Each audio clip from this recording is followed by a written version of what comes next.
Aujourd'hui, je reçois Thierry Ertou. Bonjour. Bonjour. Alors, vous êtes directeur de la médiathèque départementale de Seine-Maritime. Avant d'évoquer les fonds européens que vous bénéficiez, je voudrais d'abord que vous reveniez sur les missions de la médiathèque. Quelles sont-elles ?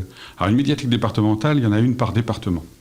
La mission principale des médiathèques départementales, c'est de soutenir et de développer la lecture publique sur le territoire. Donc ça passe par des actions un petit peu récurrentes qu'on trouve dans toutes les médiathèques. Il y a un aspect conseil, certains diraient ingénierie, auprès des collectivités, dans le cadre de création d'équipements, mais également auprès des bibliothèques, dans le cadre de leur fonctionnement normal. Le tout étant porté par des aides financières que le département apporte et qui sont du coup actuellement, entre guillemets, gérées par la médiathèque départementale, qui est un service de département, je précise quand même. On a un volet formation important, qui pour les personnels de bibliothèque. On a un volet action culturelle conséquent au travers de la mise à disposition d'expositions qui aident les bibliothèques à développer des programmes d'animation, à travers de la valorisation de spectacles vivants. On présente des spectacles vivants. On aide aussi financièrement à la mise en œuvre du spectacle vivant.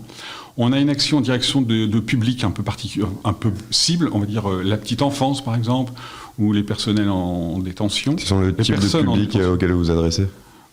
On s'adresse à tous les publics puisqu'on travaille en direction des bibliothèques. Mais on a quelques cibles plus particulières qu'on développe. Et enfin, on prête nombre de documents. On a à peu près 300 000 documents dans la médiathèque et on doit en prêter à peu près 150 000 à 200 000 par an. Sauf cette année, bien sûr. Mais voilà, à peu près dans les grandes lignes, les missions de la médiathèque départementale. Vous proposez aussi des formations pour découvrir un peu, expliquer le fonctionnement d'une bibliothèque. À quel public vous adressez-vous pour ce type de formation ? Alors, les publics sont principalement les bibliothécaires du département, qu'ils soient salariés ou bénévoles, mais également, d'une façon plus large, tous les acteurs du livre et de la lecture. Sur certains projets, on est amené à travailler en partenariat, par exemple avec des assistantes maternelles, quand on parle de petite enfance. Donc l'idée, nous, c'est d'améliorer le circuit. Donc à l'origine, on est quand même très centré sur les personnels de bibliothèque, mais comme les bibliothèques travaillent de plus en plus en partenariat avec d'autres, par voie de conséquence, on est amené à travailler, à proposer des formations à des publics plus divers, on va dire. Dans votre médiathèque, on retrouve à peu près 300 000 documents, des CD, des DVD. Qui fait la sélection ? Comment sont-ils choisis ? Alors, c'est fait par une équipe de bibliothécaires qui chacun se spécialise dans un domaine. Si je prends l'exemple des romans, on a quelqu'un qui est plus particulièrement orienté sur les romans.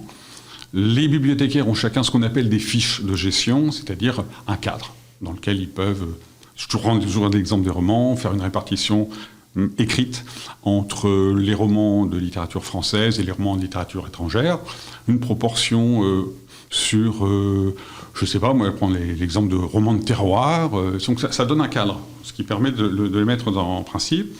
On a une description très claire des outils avec lesquels ils travaillent, presse, site web, libraire, partenaire en fait.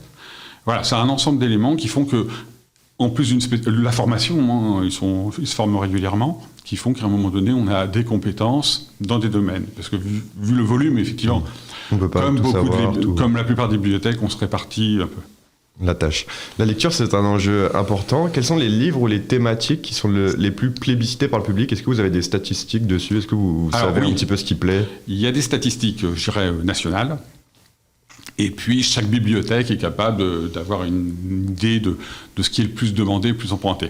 Comme j'avais une vague idée de la question, quand même, j'ai regardé, et en fait, le livre le plus demandé cette année, c'est le livre de Pierre Lemaitre. Ensuite, on a... j'essaie de me souvenir, du coup, on a eu je l'appelle l'auteur régional de l'étape, Michel Bussy. et Alice Zéniteur, etc. Donc ça se porte, les demandes de réservation de titres en particulier se portent énormément sur la fiction. Par contre, on a constaté cette année, particulièrement, tout ce qui tourne autour de la santé et a focalisé aussi beaucoup l'attention. Après, il y a tout ce qui tourne autour de la littérature jeunesse, qui est très demandé, mais qui ne fait pas forcément l'objet de réservation. C'est-à-dire que le public jeunesse n'est pas, sauf quelques titres particuliers, axé sur... il n'est pas axé sur une actualité, alors que le public adulte est très demandeur des dernières nouveautés. Voilà, c'est un peu les...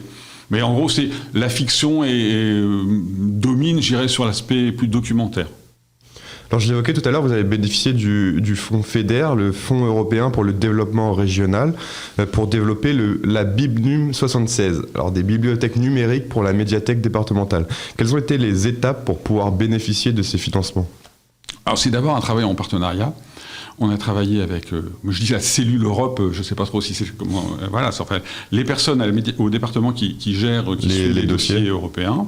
Ensuite, on a travaillé avec les directions des systèmes d'information, donc l'informatique, les services informatiques. Et ensuite, nous, on avait un projet qui était plus qu'en jachère. Et c'est la confluence de tous ces intérêts qui fait qu'à un moment donné, on a pu monter un dossier. En partenariat avec la cellule Europe, on a monté le dossier, je dirais, papier, le plan de financement, etc.